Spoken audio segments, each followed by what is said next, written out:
కార్యక్రమానికి పోలీసులు భద్రత కల్పించాల్సింది పోయి పోలీసులు నాకు భద్రత కల్పించడం కోసం లేరు అక్కడ. పోలీసులు నా కార్యక్రమానికి ఎవరు రాకుండా చూసుకునే దానికోసం పోలీసులను పెట్టినారు. ఆశ్చర్యం కలిగించే విషయం.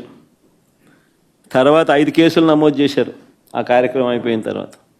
సినిమా డైలాగుల్ని పోస్టర్లుగా పెట్టినందుకు 2 రిమాండ్కు పంపారు. సినిమా డైలాగులను పోస్టర్లుగా పెట్టినందుకు. నేను అడుగుతా ఉన్నా, నీకు అంత కష్టంగా ఉంటే సెన్సార్ బోర్డులో దానికి ఎందుకు పర్మిషన్ ఇవ్వాలా? డైలాగులు తీసేయండి. ఇంకా బాలకృష్ణ సినిమాలు, ఆ పవన్ కళ్యాణ్ సినిమాలు చూస్తే ఇంకా పెద్ద పెద్ద డైలాగులు కనిపిస్తాయి.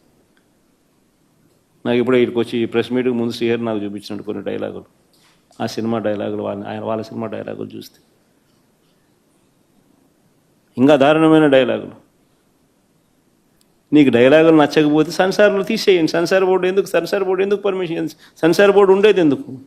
అంతేగాని ఆ సినిమా డైలాగులు, సినిమా వచ్చిన తర్వాత, రిలీజ్ అయిన తర్వాత ఆ సినిమా డైలాగులు, ఆ సినిమాలో మంచి పాటలు ఉంటే ఆ మంచి పాటలు అవన్నీ న్యాచురల్గా ప్రసిద్ధి చెందుతాయి.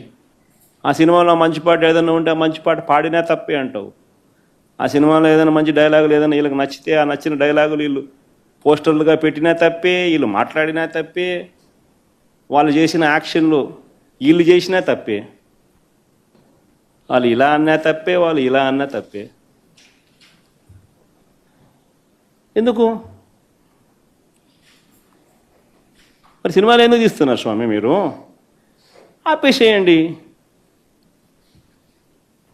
మూసేయండి. ప్రజాస్వామ్యంలో ఉన్నామా లేదా అన్నది నిజంగా ఆలోచన చేసుకోవాలి మనం అంతా. ఇలాగొచ్చే నష్టపోయింది. అదే సినిమా డైలాగ్ రాసుకున్నాడు, పాట పాడితే పాడినాడు, డైలాగులు కొడితే కొట్టినాడు. ఇలాగొచ్చే నష్టమైంది అంటాను నేను. గుమ్మడికాయలు దొంగంటే భుజాలు తడుముకున్నట్టుగా ప్రతిదీ కూడా వాళ్ళు ఏమన్నా కానీ నిన్నే అన్నట్టుగా నువ్వెందుకు బాధపడతా ఉండవు? 131 మందికి నోటీసులు ఇచ్చినారు. 131 మందికి నోటీసులు ఇచ్చినారు.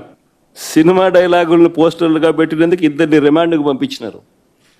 131 మందికి నోటీసులు ఇచ్చినారు. చంద్రబాబు గారి పేరు ఎవరు చెప్తే వారిలో ఒక్కొక్కరిని పిలిపించుకోవడం, రోజంతా కూర్చోబెట్టుకోవడం, వేధించడం.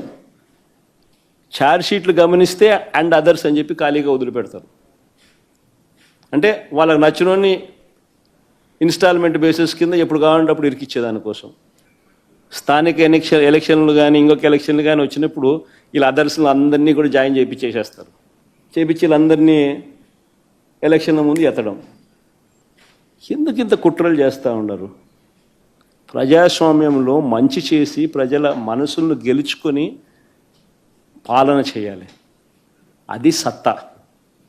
అలా చేసి నువ్వు ఇలా అను, అది సత్తా. అంతే తప్ప నువ్వు అన్యాయమైన పాలన చేస్తూ నిన్ను ఎవడైనా ప్రశ్నిస్తే ఆడిట్టన్నాడు, వీళ్ళిట్టన్నారు, వాళ్ళు అట్ట మాట్లాడారు, ఇట్ట మాట్లాడాడు అని చెప్పి తోసేయడం, స్టేషన్లో పెట్టడం ఏమిటి?